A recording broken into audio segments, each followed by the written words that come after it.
सब जानते हैं कि आज का पर्व बुराई और अच्छाई विजय का प्रतीक है। आज ही के दिन भगवान राम ने रावण का वध किया था।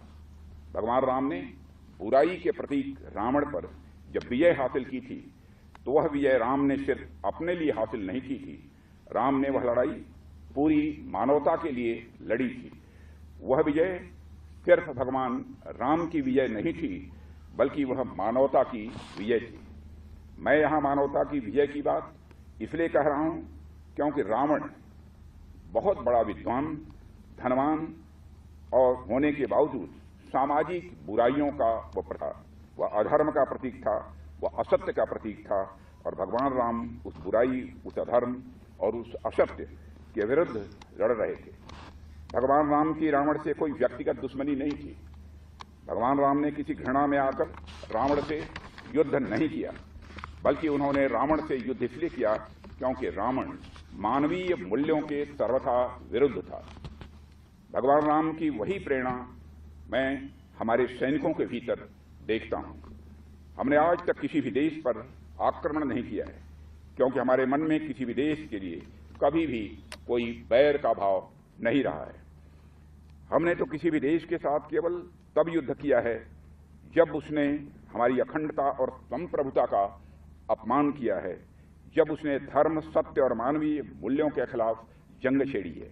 हमने किसी भी देश के विरुद्ध नफरत या घृणा से प्रेरित होकर कभी युद्ध नहीं किया है।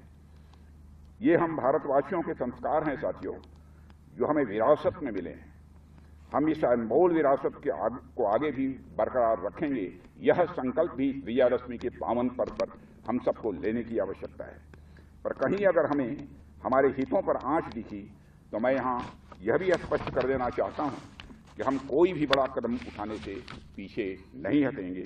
साथियों, मैं इस बात का देशवासियों को विश्वास दिलाता हूं। साथियों, किसी भी वस्तु की पूजा करने का यह स्पष्ट संकेत होता है कि जरूरत पड़ने पर उसका पूरी ताकत के साथ प्रयोग किया जाएगा। यह आयोजन आप लोगों की सतर्कता और नेशनल सिक्योरिटी के प्रति जवाबदेही को यह सूचित करता है। वैसे तो हम देख रहे हैं कि हमारी सीमाओं पर सेनाओं की मुस्तैदी के चलते कहीं किसी प्रकार की कोई घटना की संभावना दिखाई नहीं देती है। बावजूद इसके वर्तमान में जैसी परिस्थितियां चल रही हैं, पड़ोसियों की किसी हरकत की संभावना से किसी भी सूरत में इनकार भी नहीं किया जा सकता है। रक्षा मंत्रालय का उत्तरदायित्व संभालने के बाद से ही मैंने हमेशा इस बात पर बल दिया है कि ग्लोबल सिनेरियो चाहे कुछ भी हो, पर हमें अपनी तैयारियों में कहीं कोई कमी किसी भी सूरत में नहीं रखनी है। इस परिस्थिति के लिए हमेशा और हर विकल्प के साथ प्रोएक्टिवली हम सबको तैयार रहना है। हम राष्ट्रीय सुरक्षा में पूरी तरह मुस्तैद रहें। साथियों, यह समय की मांग है।